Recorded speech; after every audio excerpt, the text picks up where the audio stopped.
Muy bien, muy buenos días. Sean todos bienvenidos a Rema.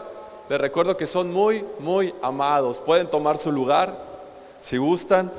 Y antes de comenzar me gustaría darle la bienvenida a quien nos visita por primera vez, al señor Pedro Mendoza. Está por aquí, si gusta levantar su mano. Bienvenido. Y también a su esposa Isabel Torres. Isabel Torres, si está por aquí también. Ahí está, bienvenido. Me parece que no es la primera vez, ¿verdad? Ya es la tercera vez. Bueno, bienvenidos. Al parecer se nos había pasado darle la bienvenida, así que, pues, aunque sea la tercera vez, la segunda vez, bienvenidos, esta es su casa. Muchas gracias por estar aquí. Muy bien, pues también a todos los demás, a todos los que ya somos de casa, pues bienvenidos. Qué bueno que están aquí. Parece que ya va a empezar la lluvia, ¿verdad? Así que, ¿cuántos creen que es un buen día? ¿Cuántos saben que hoy es un buen día? No para llover, sino es un buen día por el simple hecho de estar aquí, no solo por haber venido a la iglesia, por poder reunirnos un momento, sino es un buen día porque simplemente es un buen día y estamos vivos y estamos aquí y estamos reunidos. Amén. Así que mi deseo es que todos ustedes tengan un muy buen día, un día muy bendecido, que hoy sea un domingo diferente, que no sea un domingo común, sino que sea un domingo extraordinario, lleno de sorpresas, de aventuras, de cosas nuevas, y que Dios nos sorprenda el día de hoy. Amén. Así que ahí donde estás, te invito a hacer nuestra declaración de fe. Si gustas levantar tu Biblia junto conmigo. Al parecer las pantallas no van a estar en servicio el día de hoy, les dimos un descanso. Así que te pido que estés bien atento. Si tienes por ahí tu Biblia, si traes por ahí tu celular, tu tablet, donde sea que traigas la Biblia, pues me puedes seguir por ahí. Si no, yo estaré leyendo los versículos. Lo único que te pido es que estés bien atento para que no te pierdas de nada. Amén. Así que ahí donde estás, si gustas levantar tu Biblia, decimos juntos: esta es mi Biblia, la palabra de Dios. Yo soy lo que mi Biblia dice que soy. Yo tengo lo que mi Biblia dice que tengo. Y yo puedo hacer todo lo que mi Biblia dice que puedo hacer. Hoy la leeré, la escucharé, la obedeceré, y la semilla incorruptible de la palabra de Dios penetrará en mi corazón, que producirá fruto que transformará mi vida, mi espíritu, mi alma, mi cuerpo, mis finanzas, mi familia, mi iglesia y mi ciudad para siempre. Nunca más seré el mismo. Nunca. Amén y amén. Muy bien, pues hoy quiero hablarte de que el secreto de la fe está en Jesús. El secreto de la fe está en Jesús. ¿Alguna vez te has dicho a ti mismo, o alguna vez has preguntado: ¿cómo puedo tener más fe? ¿Cómo puedo ser un hombre, una mujer de fe? De una fe férrea, de una fe resistente, alguien en quien sea evidente la fe. Bueno, pues déjame decirte que el secreto de la fe está en Jesús, ¿sí? Y es de lo que te quiero hablar el día de hoy. Pero para comenzar, para ir entrando un poco en materia, me gustaría leerte un versículo que está en Primera de Pedro, capítulo 2, versículo 9. Primera de Pedro, capítulo 2, versículo 9. Sé que lo estás buscando, así que te voy a dar un poquito de tiempo, porque ahorita no tenemos las pantallas para que puedas buscarlo y acompañarme con la lectura. Primera de Pedro, capítulo 2, verso 9. Lo voy a leer en la Nueva Versión Internacional, que dice así: pero ustedes son linaje escogido, real sacerdocio, nación santa, pueblo que pertenece a Dios, para que proclamen las obras maravillosas de aquel que los llamó de las tinieblas a su luz admirable. Amén. Muy bien, quiero contarte una historia que son más bien algunos detalles que tienen que ver con la historia, ¿sí? En el 20 de enero de 1936 muere el rey Jorge, quien fuera el rey del Reino Unido, ¿sí? En 1936 el rey Jorge V, para ser exacto, porque ha habido varios Jorges, muere en 1936, dejando así o cediendo la corona, el reinado, a su hijo mayor, quien fuera llamado como Eduardo VIII, mejor conocido como el Duque de Windsor, ¿sí? El rey Jorge, que era el actual rey, el rey Jorge V, muere. Así que inmediatamente el sucesor al trono era su hijo mayor. Su hijo mayor es ascendido al trono, recibe la sucesión. ¿Por qué? Porque era el hijo mayor y era quien le correspondía. A él le correspondía ahora obtener el lugar que obtenía su padre, ¿sí? Así que el rey Eduardo VIII, mejor conocido como el duque de Windsor, es el próximo heredero a la corona y acepta el cargo. Solo que por diferentes conflictos políticos y religiosos que se pusieron en su contra, por alguna razón, él decidió abdicar al trono, ¿sí? El rey Eduardo VIII decide abdicar al trono. ¿Qué significa abdicar? Abdicar significa renunciar, ¿sí?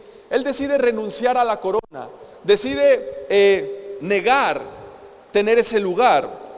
Y abdicar precisamente significa eso, significa renunciar, declararse como no perteneciente, ¿sí? Declararse como alguien que no pertenece, alguien que no lo acepta, alguien que no lo desea, alguien que no quiere. Fue el primer rey en hacerlo de manera voluntaria, aunque presionado por diferentes circunstancias, pero finalmente lo hizo de manera voluntaria.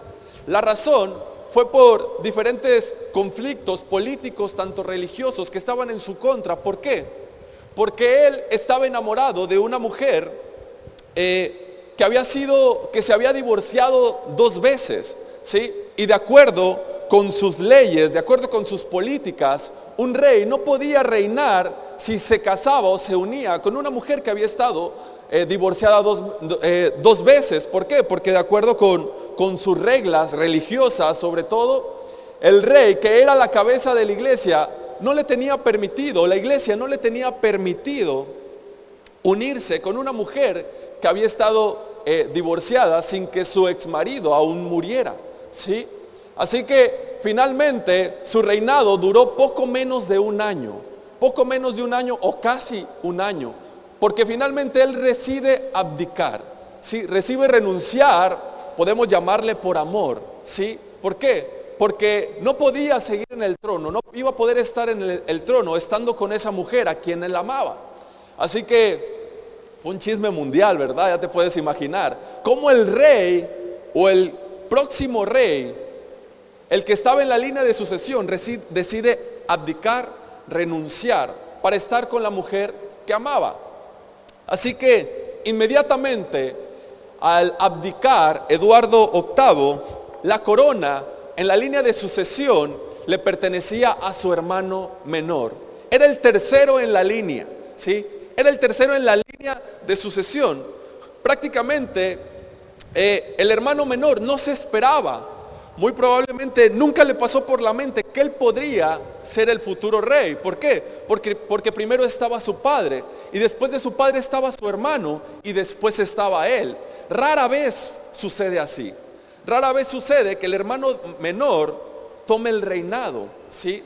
Que el hermano menor sea el próximo rey. ¿Por qué? Porque era el tercero en la línea, ¿sí? En la línea de sucesión al trono real, a la corona. Pero finalmente pasa este suceso extraordinario. Es normal que un rey muera, ¿sí? Es normal que el rey muera y que su hijo, el mayor, ocupe el trono. Pero no es normal que el hijo menor ocupe el trono. Así que al momento que el hijo mayor, Eduardo VIII, decide renunciar, decide abdicar a la corona, entonces en ese momento el hermano menor, que es conocido como Jorge VI, toma el trono, ¿sí? Un dato curioso, además de que el hermano decide abdicar, otro dato curioso es que según la historia cuenta que el hijo menor, Jorge VI, quien finalmente fue el próximo rey, no se sentía capaz, ¿sí? No se sentía capacitado, no se sentía con la capacidad de que podía ser rey.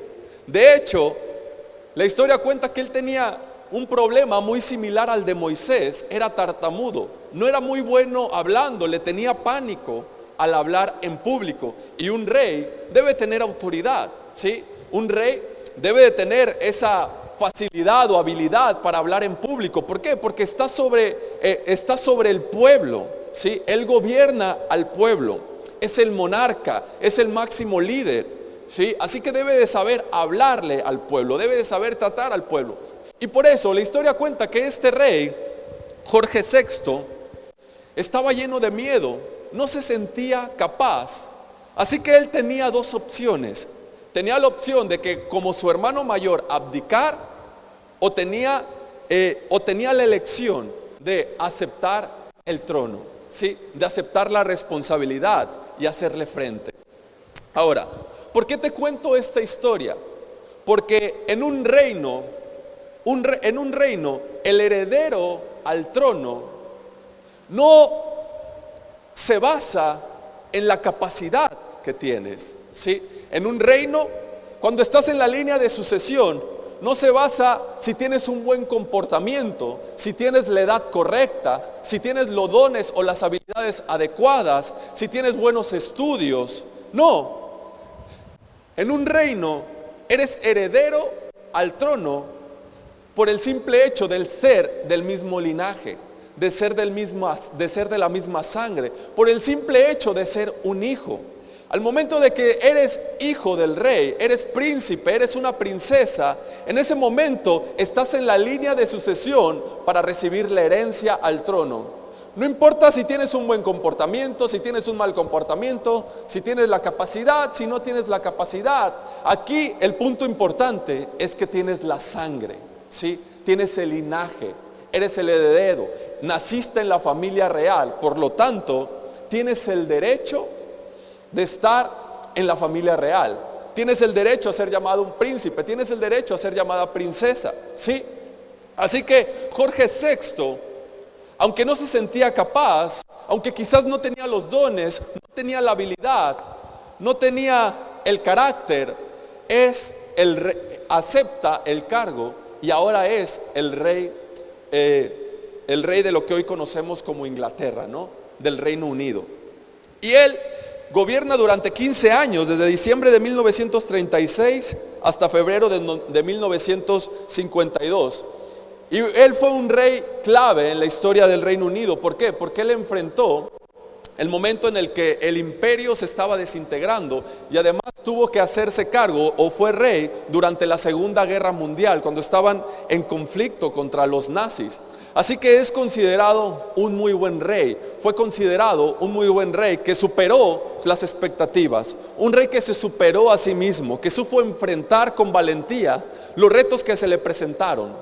Este rey Jorge VI, quizás tú no has escuchado hablar de él, pero después de él vino su hija, quien es actualmente la reina de Inglaterra, que es la reina Isabel II, ¿sí? Jorge VI fue su padre.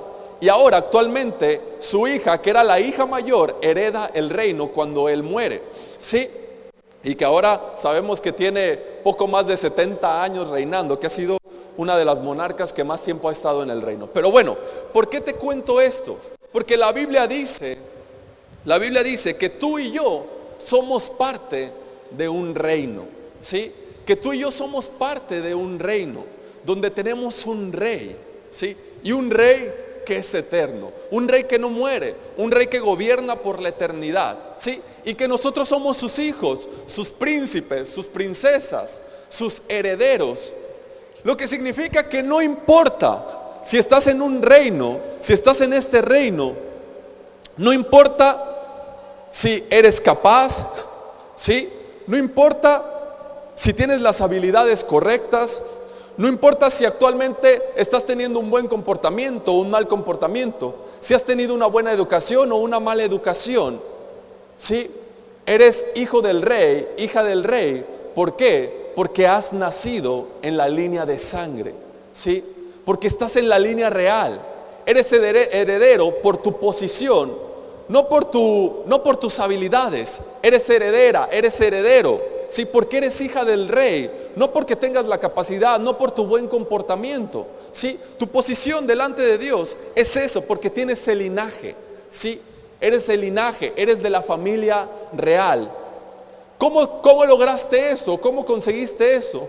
Mediante la sangre de Jesús, ¿sí? Mediante la sangre de Jesús has sido adoptado, hemos sido adoptados como hijos de Dios. Somos hijos de sangre, ¿sí? mediante la sangre de Jesús, ahora somos hijos de sangre. Y todo lo que pasa en el reino, todo lo que sucede en el reino de los cielos, todo lo que recibes de parte del Rey, viene por una sola razón, ¿sí? Viene por un solo, todo lo que recibimos, lo recibimos de una misma forma. La clave es por fe en su gracia, ¿sí? Todo lo que tú recibes en el reino de Dios, en el reino de los cielos, viene de una sola forma, de una sola manera, que es por gracia, por medio de la fe. Por gracia, por medio de la fe. Todo lo que tú vas a recibir, toda la herencia que Dios ha dispuesto para ti, la recibes por gracia, por medio de la fe. No hay otra manera de recibirlo, ¿sí? Todo es por gracia, por medio de la fe. Y podemos verlo en Efesios capítulo 2, Efesios capítulo 2, versículo 8. Si quieres acompañarme por ahí, Efesios capítulo 2, verso 8, lo voy a leer en la Nueva Versión Internacional, dice así: porque por gracia ustedes han sido salvados mediante la fe. Sí, otra vez, por gracia ustedes han sido salvados mediante la fe. Esto no procede de ustedes, sino que es un regalo de Dios. Esto no procede de nosotros, sino que es un regalo de Dios. ¿Qué significa eso? Que la salvación es por gracia, por medio de la fe. Pero no solamente la salvación, también la provisión es por gracia, por medio de la fe, ¿sí? También la restauración es por gracia, por medio de la fe. Yo sé que algunos de los que están aquí, o muchos, si se han dado cuenta, todo lo que han recibido de parte de Dios es basado en este principio. Esta es la clave. Han creído en su gracia, por eso lo han recibido. Es por gracia, por medio de la fe. No hay otra manera, ¿sí? Si tú separas las dos, no puedes recibir nada de parte de Dios. Puede que tengas mucha gracia. ¿Por qué? Porque la gracia de Dios es abundante, ¿sí? La Escritura dice que la gracia sobreabunda. Pero si no tienes la fe en esa gracia, entonces no puedes recibir nada de parte de Dios. Si no tienes la fe, por mucha gracia que Dios haya extendido, por mucha gracia que Dios haya manifestado, si no tienes la fe, no puedes recibir. Y del lado contrario, puedes tener mucha fe, mucha confianza, mucha fe, pero si no crees en la gracia, si no tienes la gracia, entonces no puedes recibir nada de parte de Dios. Porque todo lo que sucede en el reino, todo lo que recibimos de parte del Rey, de parte de nuestro Padre, es por gracia mediante la fe. Esto no significa que tu fe en Dios o que tu fe en sus promesas se gane o compre la bendición de Dios. No, esto no es así. Y me gustaría que pongas especial atención en esto, porque es un punto donde muchas veces solemos confundirnos. Nuestra fe en Dios o en sus promesas no ganan o no compran la bendición de Dios. Nuestra fe solo es la mano que se extiende para recibir lo que Dios ya nos ha dado, ¿sí? Lo que Dios ya nos ha dado. La clave está en su gracia. La clave está en Jesús, ¿sí? Así que nuestra fe solo recibe aquello que Dios ya ha provisto, aquello que Dios ya ha manifestado, aquello que Dios ya nos ha dado. Y lo único que hacemos con nuestra fe o mediante la fe es recibirlo. Pero tu fe no compra o no gana lo que Dios te ha dado, ¿sí? No sé si me están entendiendo. Dicho de otra manera, nuestra fe en Dios y en sus promesas no sirve sin la gracia, ¿sí? Nuestra fe en Dios o en sus promesas no sirve sin la gracia. Y la gracia no te va a servir de mucho sin la fe, ¿sí? Tienen que ir juntas. Tu fe en la gracia de Dios, tu fe en que Dios quiere en que Dios ya te ha bendecido, tu fe en que Dios ya te ha sanado. No se trata de que vas a comprar o vas a ganar teniendo mucha fe, ¿sí? Teniendo muchas buenas obras.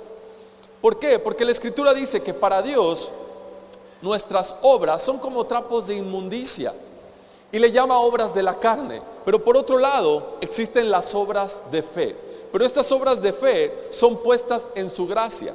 Por eso el título del mensaje era que el secreto de la fe está en Jesús. ¿Por qué?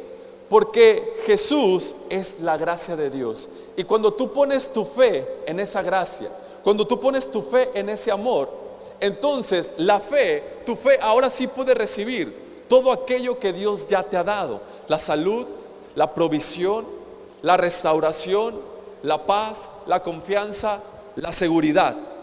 Así que tu fe crece, tu fe se manifiesta cuando te enfocas en Jesús, cuando pones tu perspectiva en Jesús, dicho de otra manera, en su gracia, en el amor de Dios, en que Dios te ama, en que Dios te quiere favorecer, en que eres completamente digno, en que eres completamente justo, santo, limpio, que eres heredero. ¿Por qué? Porque naciste en la familia real, has nacido de sangre. La sangre de Jesús te ha colocado en la posición correcta para recibir todo lo que Dios te ha heredado, ¿sí? Así que Romanos capítulo 12 dice que cada uno hemos recibido una medida de fe. Sí, cada uno de nosotros hemos recibido una medida de fe. Normalmente la Biblia la relaciona con un grano de mostaza, ¿sí? Con un grano de mostaza. Yo hace muchos años, cuando era pequeño, cantaba esa canción que seguramente tú conoces: si tuvieras fe como un granito de mostaza, así lo dice el Señor, si tuvieras fe. Bueno, y yo pensaba que si yo tuviera la fe de un grano de mostaza, es decir, con tan solo tener poquita fe, puedo hacer grandes cosas, ¿no? Si yo solo tengo fe, un poquito de fe, como un grano de mostaza, entonces podía hacer muchas cosas. Era lo que yo entendía, ¿sí? Pero realmente lo que Jesús se refería con un grano de mostaza no se refería a un tamaño de fe, es decir, tener una fe grande o una fe pequeña como un grano de mostaza, sino que más bien se refería al hecho de ejercitar tu fe, ¿sí? Al hecho de ejercitar tu fe, al hecho de que desarrolláramos la fe. Y lo que Jesús quería dar a entender con el ejemplo de un grano de mostaza es que un grano de mostaza era una de las semillas más pequeñas, pero que lograba ser un gran árbol. De la misma manera, nuestra fe en un momento puede parecer pequeña, puede ser pequeña, pero si la ejercitamos, si la ponemos en práctica, si esa semilla la sembramos en el lugar correcto, entonces puede convertirse en un árbol muy grande. Puede convertirse en una fe que te ayuda a lograr grandes cosas, ¿sí? Es decir, si esa fe la depositamos en el lugar correcto, tu fe puede llevarte a hacer grandes proezas. Puede llevarte a esperar de Dios por cosas más grandes, por cosas mayores. Así que la clave está en ejercitar nuestra fe, ¿sí? No se trata de que tengas una fe muy grande, no se trata de un tamaño de tu fe, ¿sí? Sino se trata de ir desarrollando tu fe poco a poco. Yo te aseguro que la fe que tienes ahora no es la misma fe que tenías hace 2 años, hace 3 años, hace 5 años, ¿o sí? ¿Quién de ustedes creen que tienen la misma fe que tenían hace 5 años, hace 2 años? Yo creo que nadie, ¿no?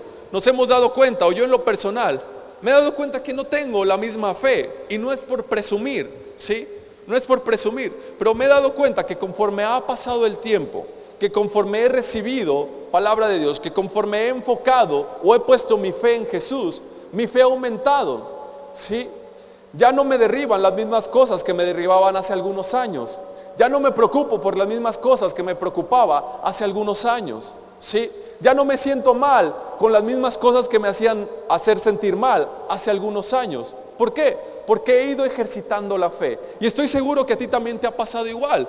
Estoy seguro que tu fe no es la misma que tenías hace 5 años, ¿sí? Estoy seguro que con la fe que tienes ahora puedes enfrentar nuevas cosas, nuevos retos. Dice la Escritura que Dios no permitirá que enfrentemos una situación más allá de la que podamos resistir. Y junto con esa situación, Él nos dará la salida. La salida que Dios nos da está basada en nuestra fe, en su gracia. La fe que tienes ahora es suficiente para enfrentar los retos que tienes ahora, ¿sí? La fe que tienes en este momento es suficiente para enfrentar cualquier problema, cualquier dificultad que estés pasando en este momento. Dios te está dando la salida, ¿sí? La llave para salir es la fe en su gracia. Cuando tú pones tu confianza en Jesús, en su gracia, con la fe que tienes, entonces Dios te da el poder, los recursos, la habilidad, la capacidad para superar ese obstáculo, para superar ese problema.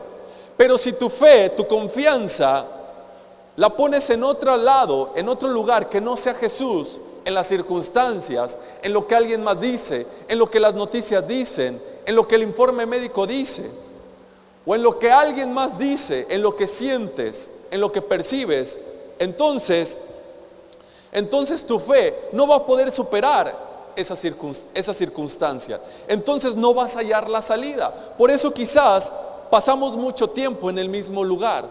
Quizás por eso pasamos demasiado tiempo en el mismo problema, en las mismas circunstancias. ¿Por qué? Porque todo lo que recibimos, la ayuda, la provisión, la restauración, la sanidad, la paz, la alegría, viene por fe en su gracia.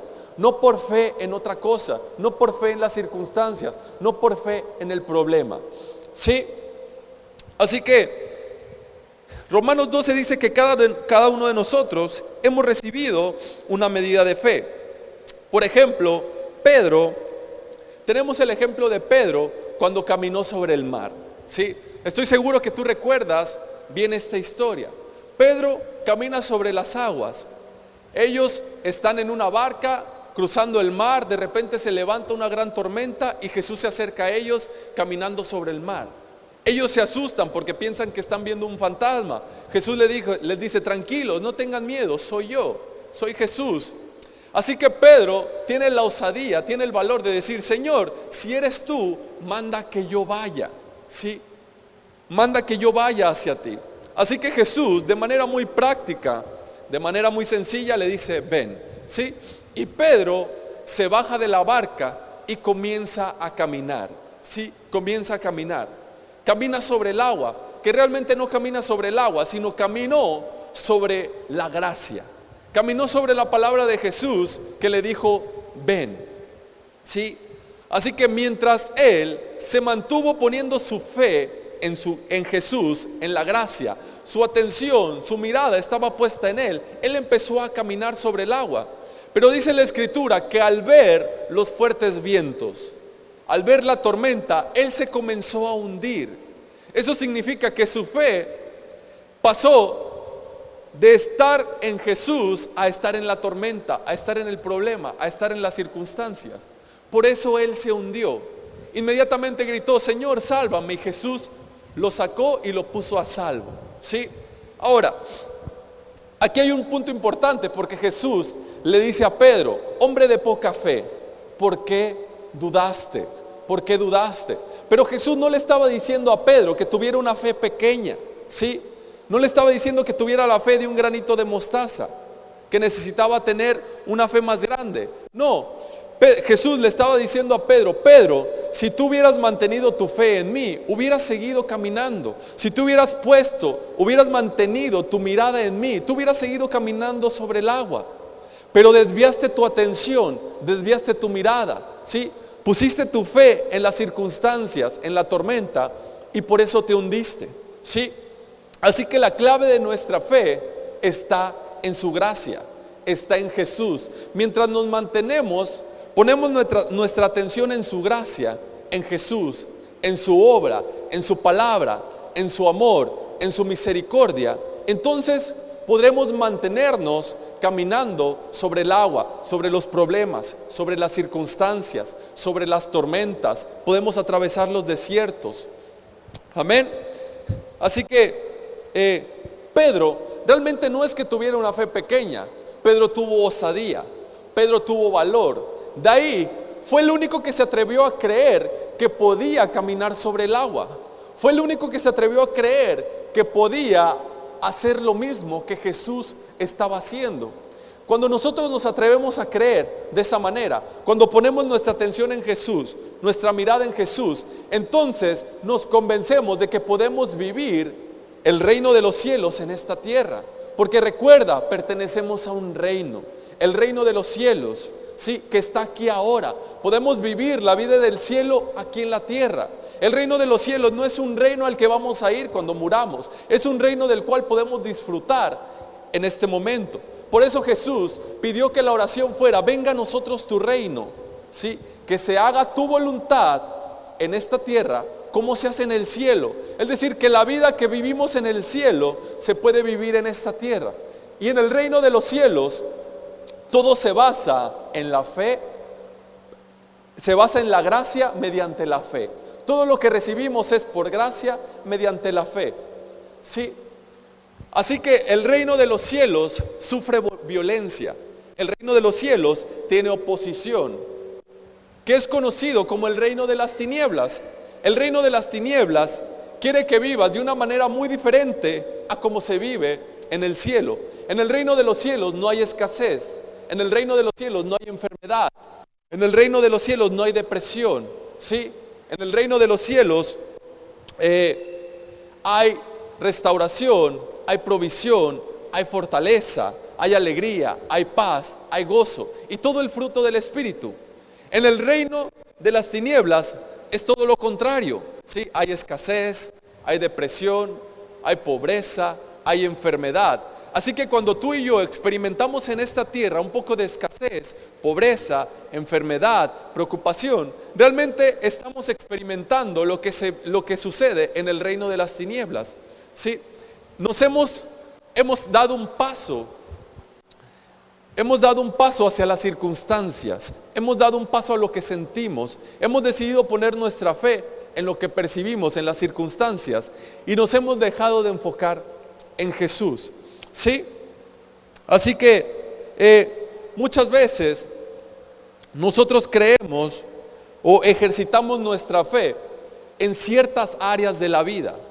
Muchas veces ejercemos nuestra fe o ejercitamos nuestra fe solo en algunas áreas de nuestras vidas. Por ejemplo, confiamos en Dios por nuestra salvación. Hemos creído que hemos sido salvos, ¿sí? Por su gracia, mediante la fe. Somos salvos, pero quizás no has ejercitado tu fe en cuanto a la provisión. Por eso estás pasando por un momento de escasez. Quizás no has ejercitado tu fe en cuanto a la sanidad. Por eso quizás estás pasando por un momento de sanidad. Así que es importante ejercitar nuestra fe en cualquier área que la necesites. Ejercitar nuestra fe en todas las áreas de nuestra vida. Y la clave para tener una fe fuerte, para tener una fe que supere nuestras circunstancias, es poniendo nuestra fe en Jesús, en su gracia. ¿Sí? Por gracia mediante la fe. Necesitas salud, es por gracia mediante la fe. Necesitas restauración, es por gracia mediante la fe. Necesitas provisión, es por gracia mediante la fe. Necesitas paz, es por gracia mediante la fe. ¿Sí? Muchas cosas que han sido restauradas en mi vida ha sido por gracia mediante la fe. ¿Sí? No hay otra forma, no hay otra manera. Es la manera en que en el reino de los cielos se recibe. Es la manera en que Dios nos provee, en que Dios nos da. Tú recuerdas la historia del pueblo de Israel cuando ellos entran a la tierra prometida. El primer lugar que conquistan es un lugar llamado Jericó, un lugar amurallado, ¿sí? Impenetrable, muy fuerte. Así que Dios le dice a Josué: Josué, prepárate, porque yo ya he entregado Jericó en tus manos, junto con sus reyes, con su rey y con todos sus guerreros. ¿Sí? Dios le dice a Josué: yo ya se los he entregado, ya se los he entregado, es algo que ya está hecho. Les he entregado Jericó junto con su rey y todos sus guerreros. Ustedes no van a tener que pelear por conquistar Jericó. Ustedes no van a tener que hacer nada. Solo van a tener que creer en mi gracia, creer en que ya se los he dado, creer en que ya se los he entregado. Y cuando ustedes crean en que ya se los he dado, que ya se los he entregado, entonces esas murallas van a caer. Y tú recuerdas muy bien, Dios le dio instrucciones a Josué. Le dijo: Josué, ustedes tienen que rodear Jericó y sus murallas durante 7 días. Delante de ustedes van a ir los sacerdotes junto con el arca del pacto. Van a tocar las trompetas. El ejército va a ir delante y detrás. ¿Sí? Los guerreros van a ir por delante y van a ir cuidando al frente y van a ir cuidando sus espaldas. Y el pueblo no tiene que hacer nada. ¿sí? El pueblo no tiene que decir nada, es decir, es más, no puede ni hablar. Tienen que ir calladitos. Los únicos que pueden hacer ruido son los que van tocando las trompetas. 7 vueltas, una cada día, y el séptimo día van a dar 7 vueltas, y en la séptima van a tocar los cuernos, ¿sí? No eran las trompetas, eran los cuernos. Van a tocar los cuernos y van a dar un grito muy fuerte. Solo hasta ese momento van a poder hacer ruido. Solo hasta ese momento van a poder gritar y los muros van a caer. Ahora, si tú hubieras estado ahí, ¿sí? Suponiendo que tú y yo estábamos ahí, y Josué viene y nos dice, ¿sabe qué? Dios me dijo que íbamos a rodear, que Él ya nos había entregado Jericó en nuestras manos, que ya era nuestro, ya lo hemos conquistado. Lo único que tenemos que hacer para que los muros caigan es rodear Jericó 7 veces, y el séptimo día vamos a dar 7 vueltas y al final vamos a gritar y los muros van a caer. Siendo sincero, ¿quiénes hubieran creído? ¿Sí? Siendo sinceros, es muy difícil, ¿no? Realmente es muy difícil creer que algo así iba a pasar, ¿sí? Realmente, si tú y yo estuviéramos ahí, bueno, voy a hablar por mí, yo quizás hubiera dicho, ¿neta? ¿Es neta lo que Dios está diciendo? ¿Es neta, Josué? Probablemente hubiera pensado que Josué estaba mintiendo, nos hubiera estado jugando una broma. Por eso te digo que los muros de Jericó no cayeron porque ellos dieron vueltas, no cayeron porque ellos rodearon las murallas, no cayeron porque obedecieron a Dios. Los muros de Jericó cayeron porque ellos creyeron, le creyeron a Dios, creyeron que Jericó ya había sido entregado en sus manos, ¿sí? Creyeron por fe en su gracia, ¿sí? Creyeron que Dios ya les había entregado. ¿Qué es eso? Gracia. Y su fe hizo que esas murallas cayeron. Las vueltas solo fue algo representativo, ¿sí? Las vueltas a las murallas solo fue algo representativo. Ahora, ¿por qué fueron 7 vueltas? Y al final otras 7. ¿Por qué? ¿Por qué no fue una? Lo normal era que pelearan, ¿no? Lo normal era llevar al pueblo a una batalla.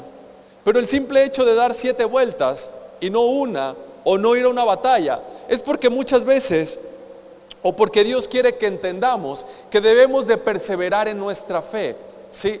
Que debemos de seguir confiando a pesar de las circunstancias, que debemos de seguir perseverando, que nuestra fe debe ser una fe que la extendamos, que nuestra fe debe ser una fe permanente, no una fe como la de Pedro, que se mantuvo por un tiempo, pero después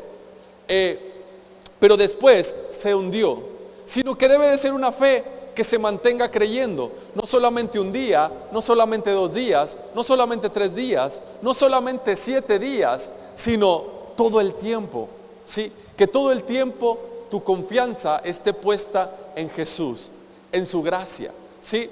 Así que el que ellos hayan dado 7 vueltas y que el pueblo no tuviera que decir nada, fue precisamente porque su fe se tenía que mantener. La Escritura dice que nuestra fe será probada, ¿sí? Que nuestra fe será probada. Y muchas veces nuestra fe es probada. Y lamentablemente cuando viene la prueba, no resistimos la prueba, ¿sí? Nuestra fe dura solo un poco de tiempo, ¿sí?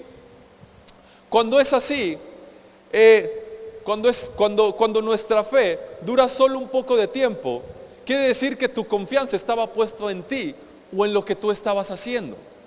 Que nuestra fe está puesta en lo que yo hago, en mi obediencia o en mi capacidad.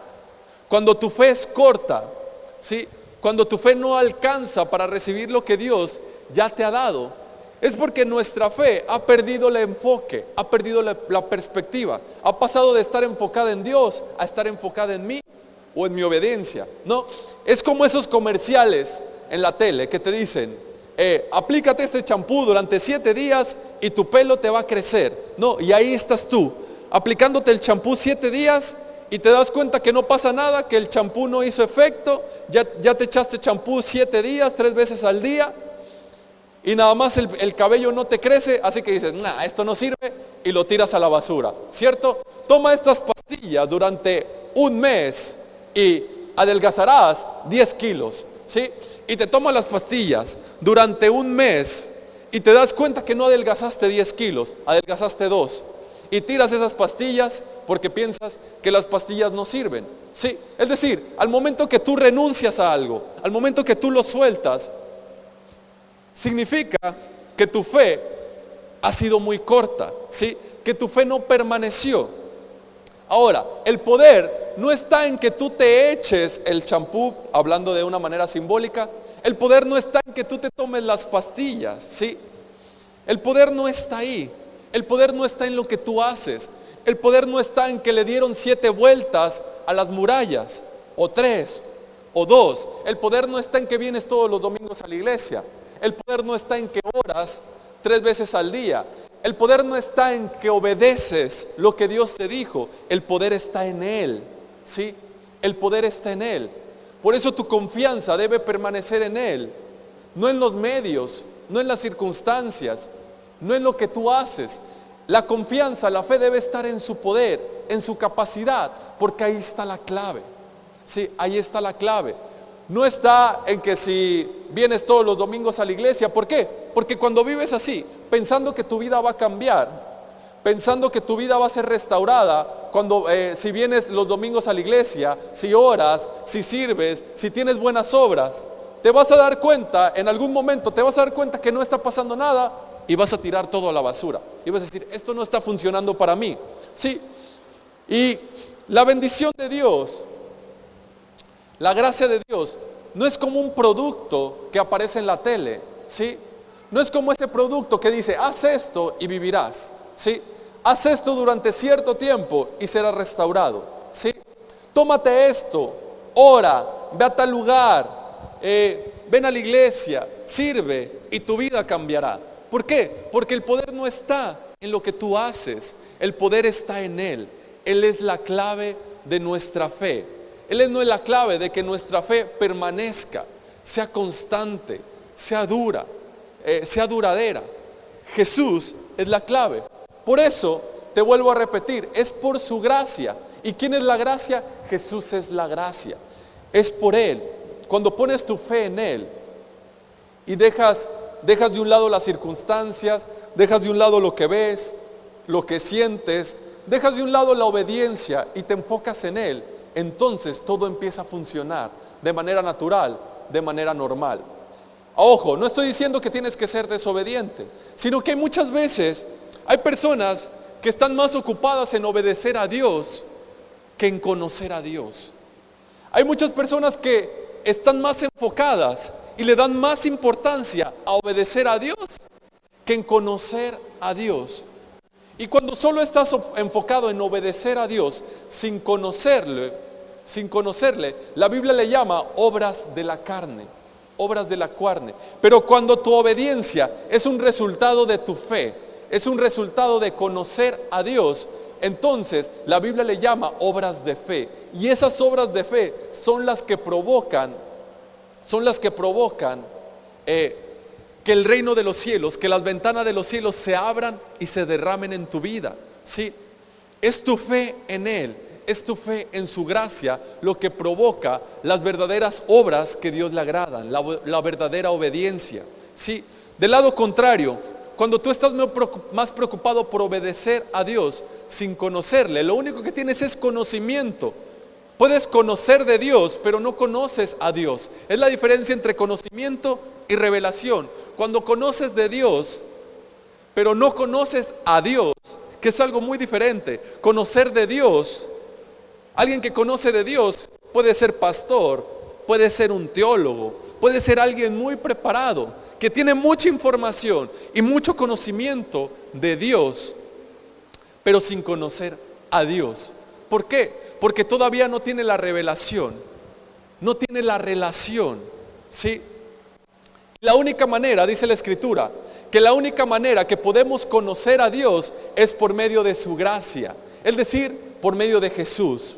La única manera en que nosotros podemos relacionarnos, conocer, tener una cercanía con Dios, tener intimidad con Dios, es por medio de Jesús. ¿Y Jesús quién es? Jesús es la gracia. Así que es por la gracia mediante la fe, nuevamente, por gracia mediante la fe. Esa es la manera, ¿sí? La clave está en la fe, como te decía hace unos momentos. La clave está en la fe, en su poder, no en la obediencia, no en lo que tú haces. La clave está en Él, la clave está en Jesús, ¿sí? Y nuestra fe crece cuando crece nuestra relación con la gracia y con la verdad, ¿sí?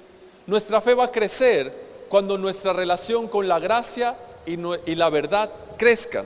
La Escritura dice en Primera de Juan, capítulo 1, versículo 17, dice que la ley por medio de Moisés fue dada. Que la ley por medio de Moisés fue dada, pero que la gracia y la verdad vinieron mediante Jesucristo, ¿sí? Vinieron por medio de Jesucristo. Es decir, que la ley ocupó un intermediario, ¿sí? La ley vino por un intermediario, Moisés, ¿sí? Moisés. Pero la gracia y la verdad las trajo Dios mismo. No mandó ningún intermediario. Él mismo vino y nos presentó la manera en que debemos de vivir, ¿sí? Por eso hay una diferencia. Es como si Dios le diera más importancia, o no es como si Dios le está dando más importancia a la gracia y la verdad que a la ley. Por eso dice, la ley por medio de Moisés fue dada, pero la gracia y la verdad vinieron.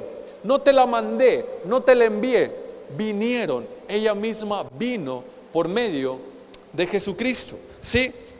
Así que crecemos en nuestra fe. Cuando crece nuestra relación, nuestro conocimiento, nuestra cercanía con esa gracia y con esa verdad.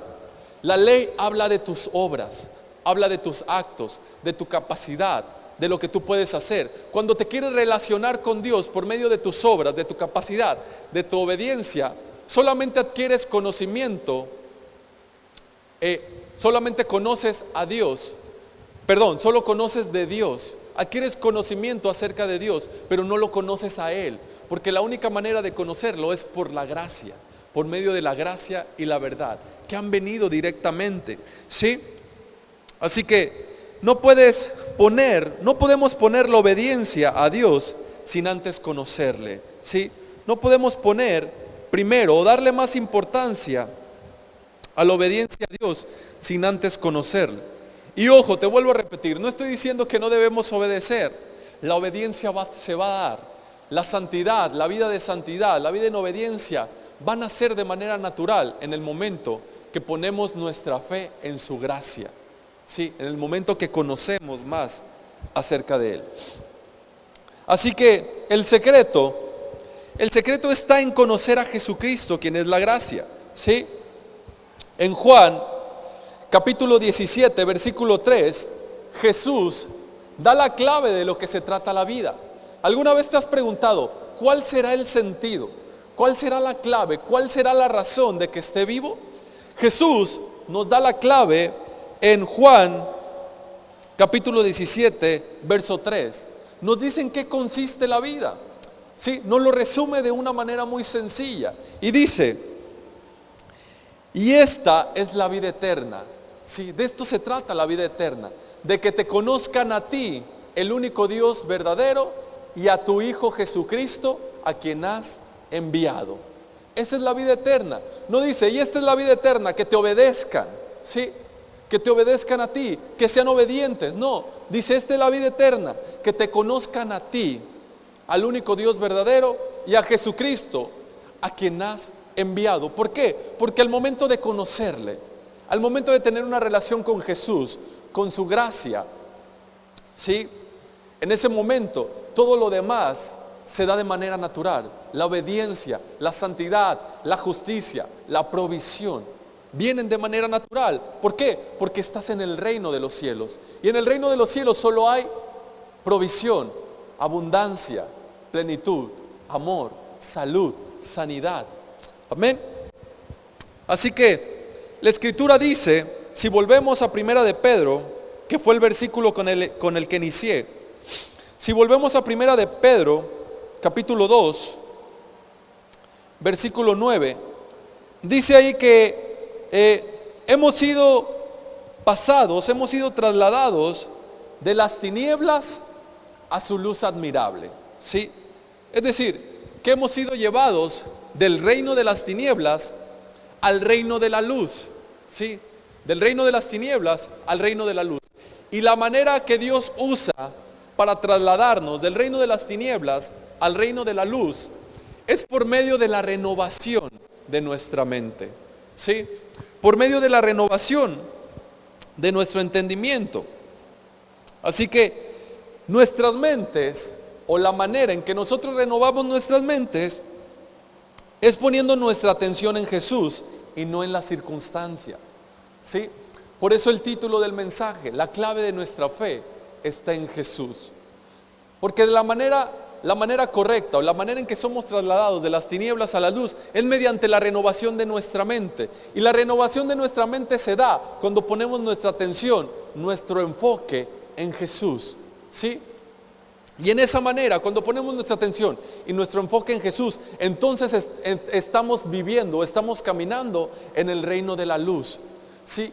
Que se vive por gracia mediante la fe. Así que en Juan capítulo 9, versículo 3, los chicos de la alabanza pueden ir subiendo, estoy por terminar.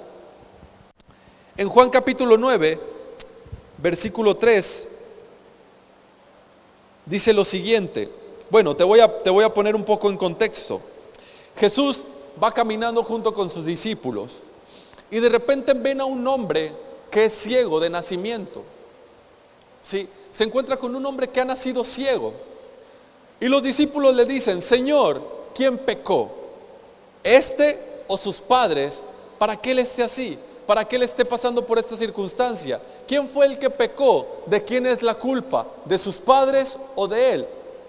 Y Jesús le responde en el versículo 3 del capítulo 9 de Juan, le dice: ni él pecó, ni sus padres, sino que esto sucedió para que la obra de Dios se hiciera evidente en su vida. ¿Sí? Esto sucedió para que la obra de Dios se hiciera evidente en sus vidas. Así que pon mucha atención en estas palabras: para que la obra de Dios se hiciera evidente en sus vidas. Aquí está un ejemplo muy claro del enfoque. El enfoque que tenían los discípulos y el enfoque que tenía Jesús. Los discípulos habían puesto su atención en la culpa y en el pecado. Su atención estaba en la culpa y en el pecado. Ellos dijeron: ¿quién pecó, Señor? ¿Él o sus padres? ¿De quién es la culpa de que él esté así? Su fe o su confianza estaba en que uno de ellos dos había pecado. Pero la fe y la confianza de Jesús estaba en la obra de Dios, en lo que Dios podía hacer, en el poder de Dios. Por eso Jesús le dije: ni él pecó ni sus padres. Esto ha sucedido para que la obra de Dios se manifieste en su vida, ¿sí? De la misma manera, quizás tú has estado pasando por alguna situación durante ya algún tiempo. Eso ha sucedido para que la obra de Dios se manifieste en tu vida, ¿sí? Ya no te sientas culpable, no te sigas preguntando: ¿qué hice mal? ¿Qué estoy haciendo mal? ¿O qué tengo que hacer bien? ¿Sí? ¿Qué es lo que tengo que hacer? ¿Cómo tengo que salir? El apóstol Pablo le dijo al Señor: Señor, quítamelo, quítamelo, quítamelo. 3 veces pidió que le fuera quitado el aguijón de su sangre, el aguijón en su carne, perdón. Pero Jesús le dijo: bástate en mi gracia, mi poder se perfecciona en tu debilidad. Es decir, Pablo, esto está sucediendo para que mi obra se manifieste en tu vida, ¿sí?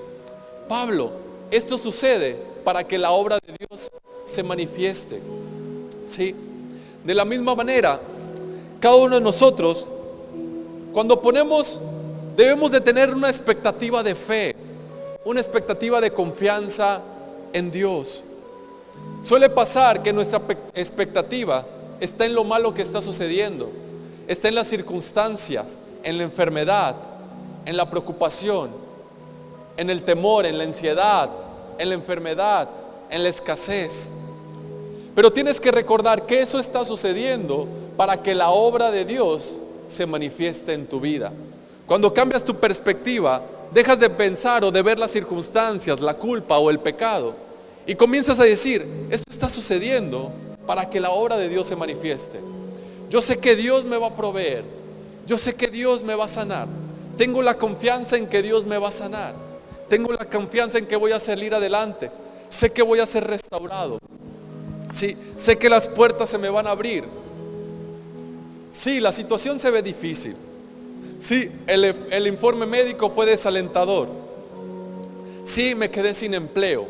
Pero estoy seguro que esto está sucediendo para que la obra de Dios se manifieste en mi vida.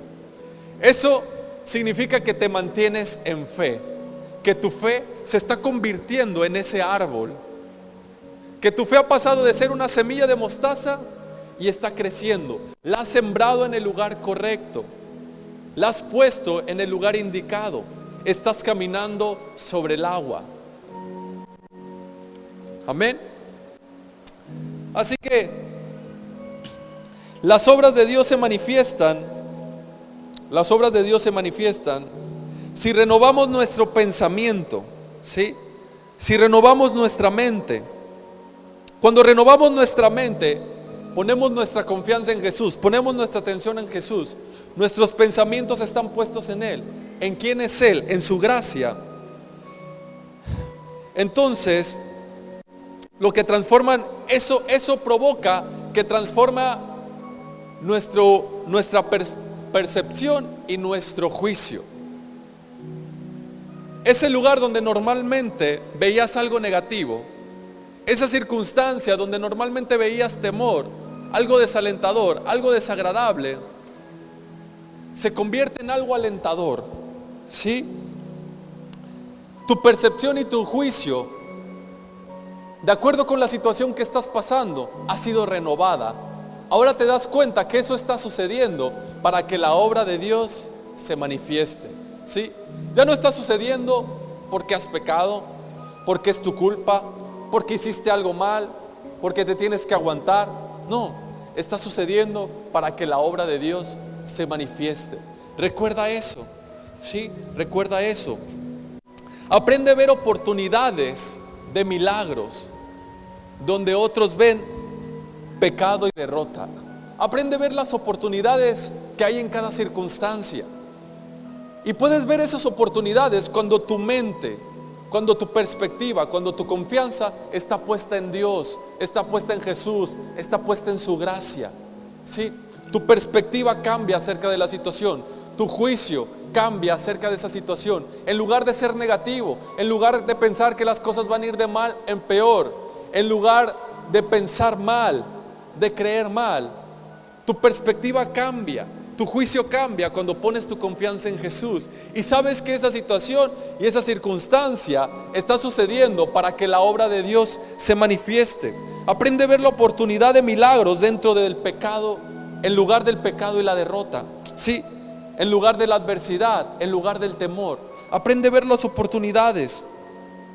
Tu fe no depende de lo que percibes, depende de lo que esperas con ayuda del Señor, ¿sí? Nuestra fe no depende de lo que percibimos, no depende de las circunstancias, depende de lo que esperas con ayuda de Dios, depende de lo que esperas de Dios. Y te vuelvo a repetir, la clave de nuestra fe está en su gracia, su gracia. Cuando nos enfocamos en su gracia, nuestra fe crece, nuestra fe se fortalece, nuestra fe es duradera. Amén. Así que no te rindas, sigue creyendo, sigue confiando. No importa cuántos días han pasado, no importa lo que has hecho, no importa lo que te has esforzado, ¿sí? No importa qué tanto has obedecido, sigue confiando, sigue creyendo, sigue avanzando, permanece en fe. La clave está en Jesús, la clave está en su gracia. Amén. ¿Por qué no le das un fuerte aplauso al Señor? Gracias a Dios. Fuerte, fuerte. Te invito a ponerte de pie. Te invito a ponerte de pie. Recuérdalo. Aprende a ver oportunidad donde otros ven adversidad. Aprende a ver las oportunidades. Todas las cosas que suceden, todas las cosas negativas, las cosas desagradables, suceden para que la gloria de Dios se manifieste. Para que la gloria de Dios se manifieste. Muchas veces como Pablo, queremos que Dios lo quite y decimos quítalo, quítalo, quítalo, ¿sí? Muchas veces como Pablo nos desesperamos porque nada pasa, porque nada sucede, porque ya pasó mucho tiempo y solo estamos viendo la circunstancia, estamos viendo el pecado, estamos viendo la derrota, estamos viendo la culpa, cuando realmente lo que está sucediendo ahí es otro milagro. Dios está contigo, Dios te está sosteniendo en ese momento, Dios está caminando contigo en ese lugar, ¿sí? Ese es el mayor milagro que puede pasar, ¿sí? El mayor milagro no es que salgas de un problema, no es que encuentres la restauración, que encuentres la provisión. El mayor milagro es que te des cuenta que Dios está contigo en cualquier momento, que Dios camina contigo en ese lugar de adversidad, que Dios camina contigo y te está dando la fuerza en medio de la escasez, en medio de la enfermedad, ¿sí? En medio de la depresión, en medio de la tristeza. Dios está contigo y eso se ha manifestado para que la gloria de Dios se haga evidente en tu vida. Amén. Dale otro fuerte aplauso al Señor. Y quiero terminar leyéndote el mismo versículo con el que comenzamos. Primera de Pedro 2:9. Pero ustedes son linaje escogido, real sacerdocio. Son parte de la familia real, son hijos del rey, son príncipes, son princesas, pertenecen al reino de la luz. Esa es su posición, es nuestra posición. Nación santa, pueblo que pertenece a Dios, para que proclamen las obras maravillosas de aquel que los llamó de las tinieblas a su luz admirable. Amén. Dale otro fuerte aplauso a Dios.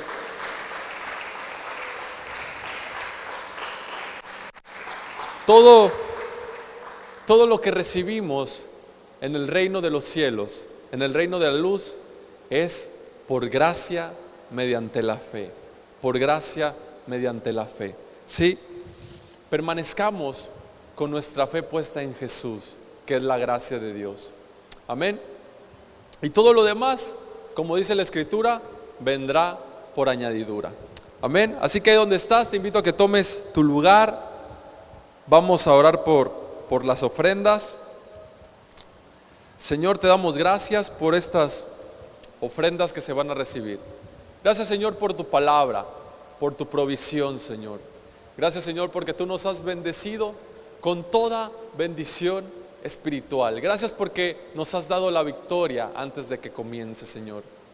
A partir de ahora ponemos nuestra fe solo en ti, Señor.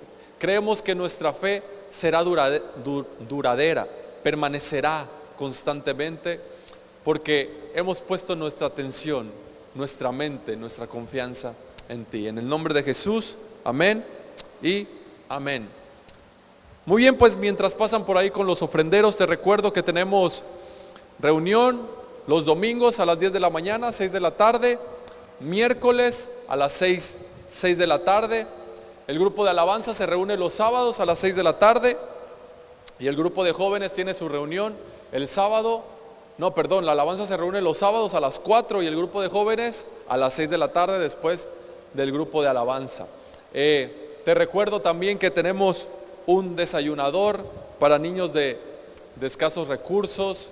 Si a ti te gustaría servir, apoyar en ese desayunador, puedes hacerlo con toda confianza. Te puedes acercar con mi hermana Nancy, que está aquí atrás.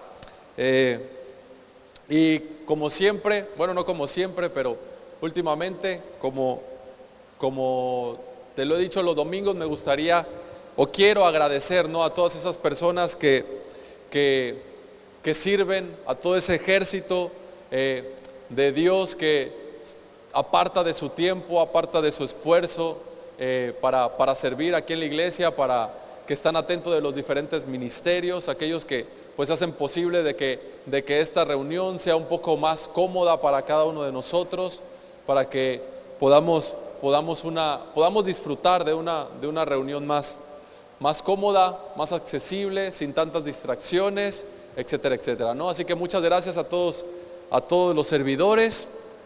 Me parece que son todos los anuncios. ¿Hay algún anuncio? No. Tenemos talento también, si tú gustas acompañarnos. Tenemos talento, sería muy bueno que te puedas quedar y poder convivir un rato y disfrutar de los ricos y deliciosos alimentos que con mucho amor preparan. ¿Sí? El próximo. El último domingo del mes también estaremos celebrando el Día del Padre. Para aquellos papás que se habían quejado, ¿cómo que nada más del Día de la Madre? ¿Por qué nada más festejan a la madre? Nosotros también contamos. Así que el último domingo del mes, ¿verdad? El último domingo del mes estaremos festejándoles también a los papás el Día del Padre. Así que vénganse listos, preparados para hacer un buen ambiente. ¿Sí? Pues me parece que son todos los anuncios. Te invito a ponerte de pie para quedar despedidos.